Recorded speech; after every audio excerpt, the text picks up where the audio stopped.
Thank you. As Eddie mentioned, my job is to run Heriot-Watt University in Dubai. That's a picture of my campus on the left-hand side, and that's an actual picture of some of my students sitting in my campus. And it's 5,000 students, I've got about 300 staff.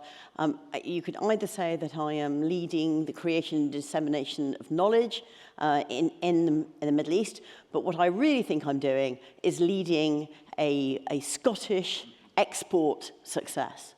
And that is what I wanted to talk about today. So I want to talk about how universities can contribute to this new industrial strategy, to this new future for Scotland, and what are the things that we could do to enable our universities.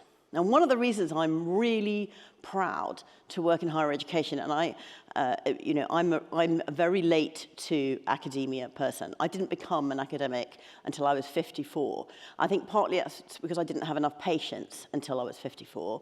But I also had a dream that one day I would work in higher education because I knew the power of impact that it had and how we could transform people's lives with it. But I really wanted to work, not just because I've got such a great Scottish name, but I really wanted to work in higher education in Scotland. And why is that? Because as was already mentioned today, Scotland actually had a first mover advantage in higher education, okay? We invented it pretty well. I mean, not completely, but we almost did invent this. So let's go back to why we have Scotland. So we have 3 world-class Scottish universities that were created before 1500, okay? And this is, we punch way above our weight in higher education. And this is why, because we got at this so early. And actually, there's a lot to be said for getting ahead of the competition and for investing in areas before everybody else does. So 3 by 1500. And then, of course, in the 1500s, Johnny-come-lately, the University of Edinburgh, turned up in 1583. And now by 1600, we have 4 world-class universities.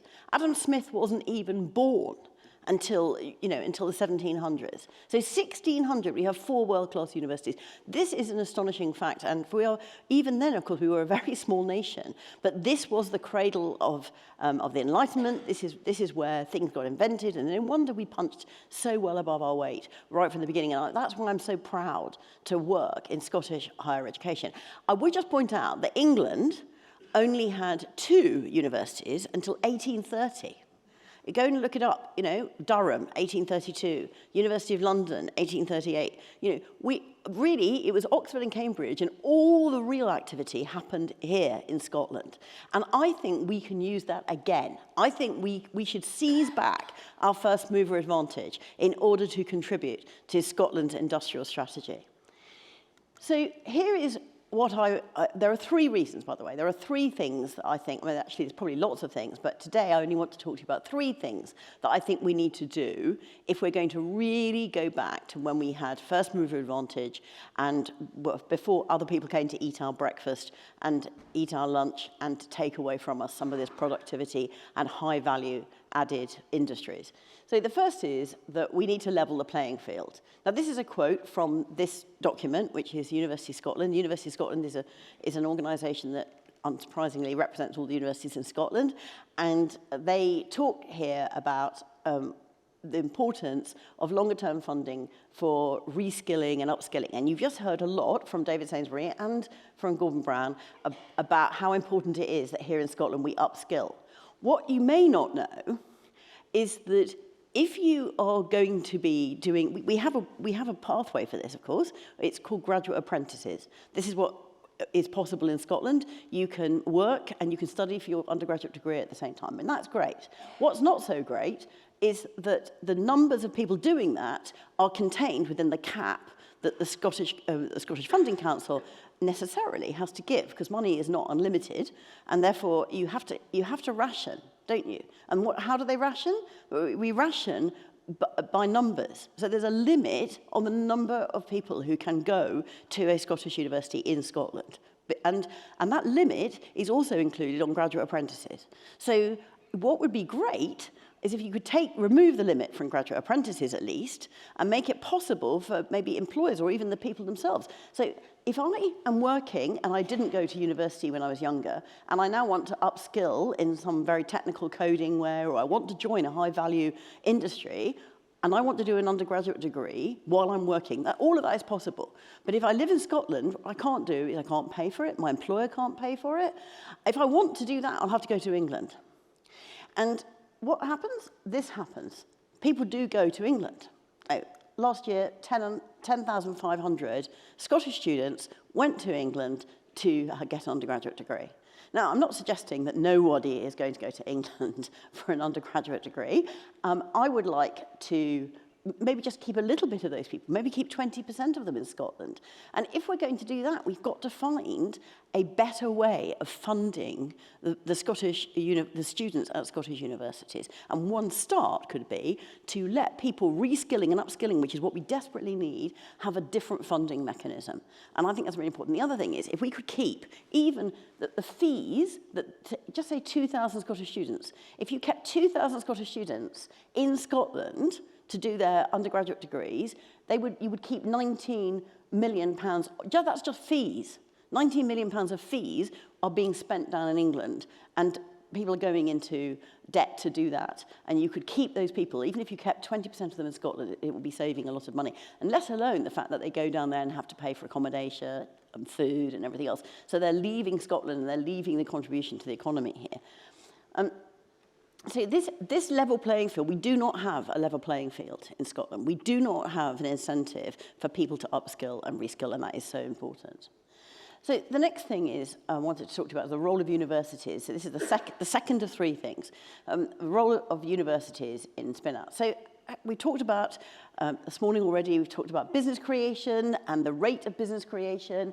And what you can see from this is that this is all universities, and investment into spin-outs. These are all the spin-outs that have been created by the main universities. There's 40 universities in the UK that are pretty well largely responsible for all spin-outs. I mean, there are a few from other universities, but there's 40 universities that probably are material in this area.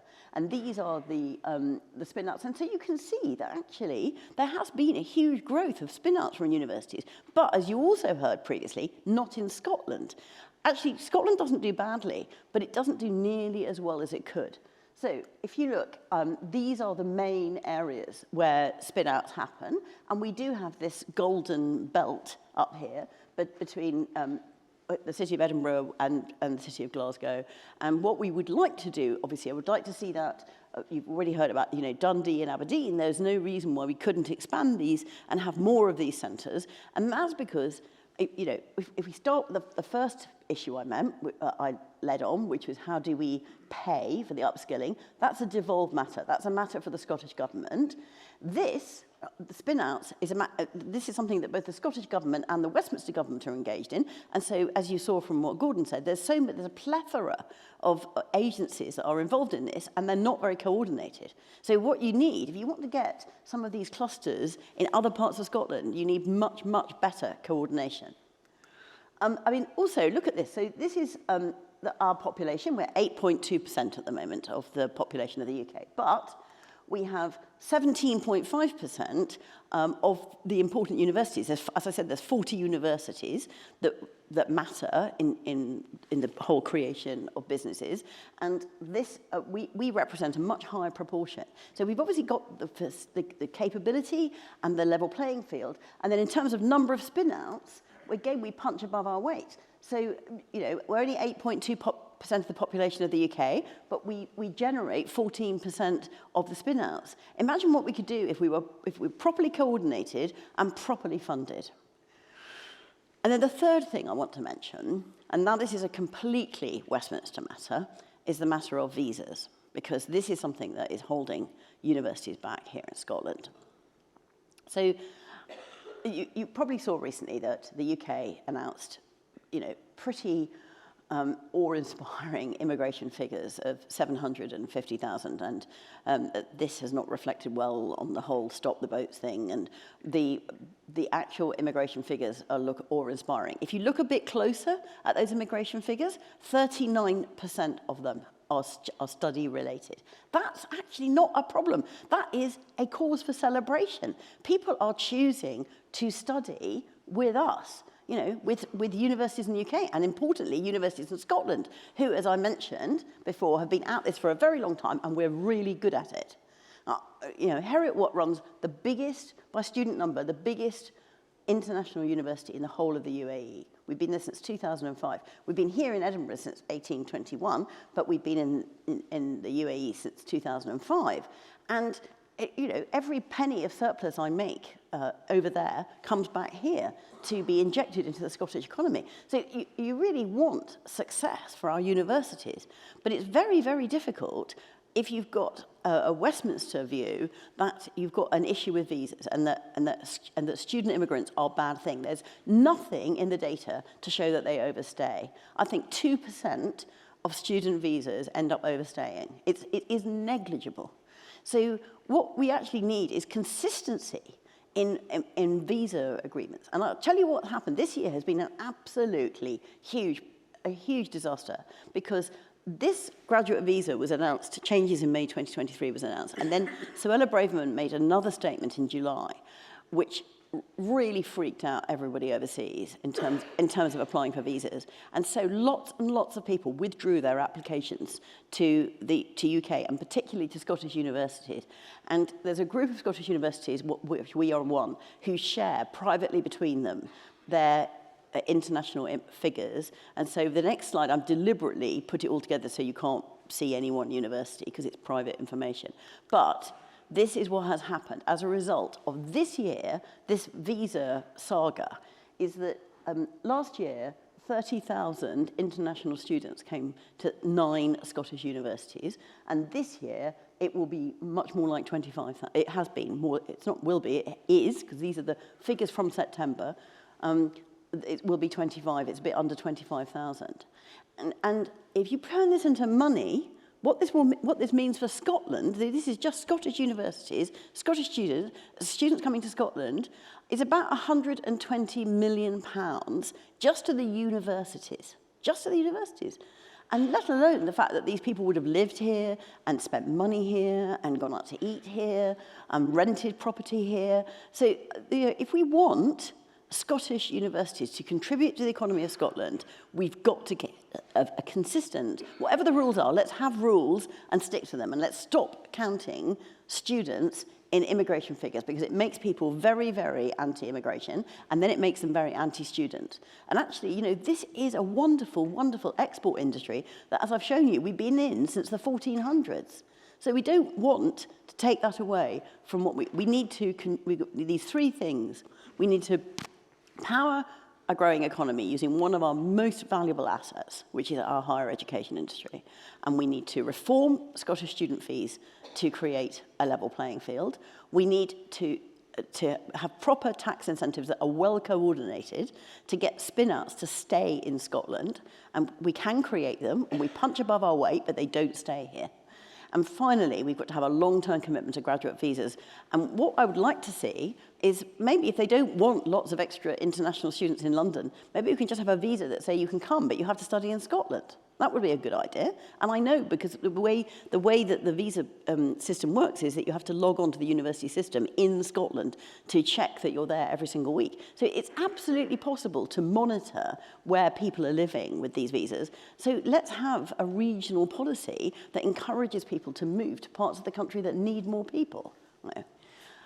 Ladies and gentlemen, I commend to you the first mover advantage and the very special industry that is the higher education sector in Scotland.